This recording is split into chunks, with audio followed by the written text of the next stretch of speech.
और जैसे कॉन्साइनमेंट में जो मेन टॉपिक है ना वो आपका वैल्यूएशन ऑफ कॉन्साइनमेंट स्टॉक। अगर वैल्यूएशन ऑफ कॉन्साइनमेंट स्टॉक अगर समझ गए तो इसका मतलब आप समझ लीजिए कॉन्साइनमेंट समझ मेन वही मेन लॉकडाउन। लेकिन एक बात, उस वैल्यूएशन ऑफ कॉन्साइनमेंट स्टॉक को समझने के लिए आपको नॉर्मल लॉस और एबनॉर्मल लॉस जाना। मेरा बात थोड़ा सा गौर से सुनिए। जैसे कहने का मतलब क्या, अगर हमें कॉन्साइनमेंट चैप्टर में कॉन्साइनमेंट को समझना है तो हमें कॉन्साइनमेंट स्टॉक को ढंग से समझना, और कॉन्साइनमेंट स्टॉक के लिए आपको नॉर्मल लॉस और एबनॉर्मल लॉस को आपको समझना है। अब यहां पे बात आता है क्या कि नॉर्मल लॉस होता क्या है।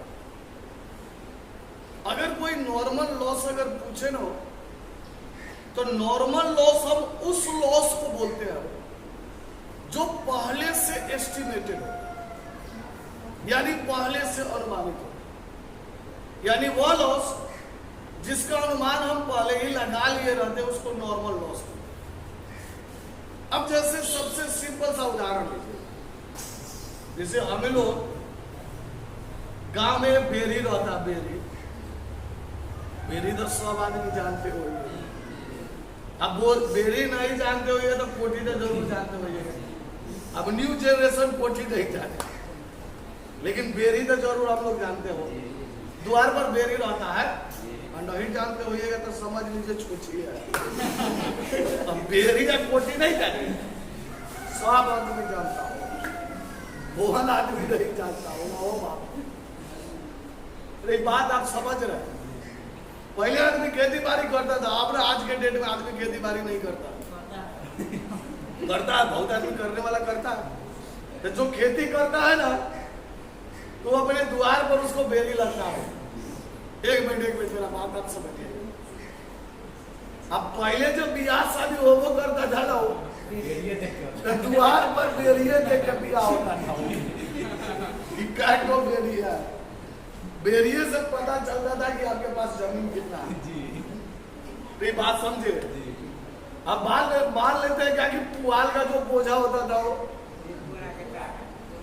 टाल, वो तो दोनों का टाल आप दिखा देते हो द्वार को, लेकिन द्वार पर, अपने द्वार पर दूसरे का बेरी थोड़े दिखा सकते हैं। जिसे हम लोग बेरी का बात करते हैं। बेरी में हम लोग अगर धान रखते हो, गेहूं रखते हैं, मान लेते हैं क्या कि 50 कुंटल हम बेरी में धान रखे हो, तो हम लोग मान के चलते हैं क्या कि धूप बसेरी धान हमारा क्या होगा, बर्बाद हो जाएगा, मूस खाइए जाएगा। ये मान के चलते हैं कि ना, कि कहते हैं कि 50 कुंटल डाले हैं ना, 50 कुंटल, तब 50 कुंटल निकलेगा, ऐसा होगा? तो ऐसा संभव है? और स्वाभाविक है उसके वेट में भी कमी होगा, धीरे धीरे सूखेगा तो उसका वेट में भी कमी होगा। अगर मुंह से बचा लीजिएगा, कुछ मुंह खाएगा, बात बुझाया। तो मान के चलता आदमी यही है कि हम बेरी में 50 कुंटल रखे हैं ना, तो एक मन हमारा क्या होगा, धान चाहे गेहूं हमारा बर्बाद हो जाएगा, मान के चले।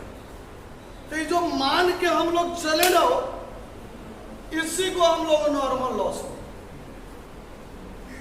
क्लियर? अब थोड़ा सा मेरा बात आप समझिए। अब उसी बेरी में अगर कोनो सेल फोड़ दिया, कोनो अगर सेल अगर फोड़ दिया, अब पूरा का पूरा धान और गेहूं सब ले चला, तो इसको मान के अब चले थे? नहीं मान के चले थे। वो पूरा का पूरा चोर क्या करिए लेके चला गया हो, तो उसको हम लोग क्या बोलेंगे, एबनॉर्मल लॉस। ना बुझाया बात, इस समझ में आया हो? सिंपल सा बात समझो ना, जिस लॉस को हम पहले से माने हैं उसको हम लोग नॉर्मल लॉस बोलेंगे। जिस लॉस को हम पहले से माने हैं उसको हम लोग क्या बोलेंगे? नॉर्मल। और जिसको पहले से नहीं माने हैं उसको हम लोग क्या बोलेंगे? एबनॉर्मल। ये बात इस बात को लिख लीजिए।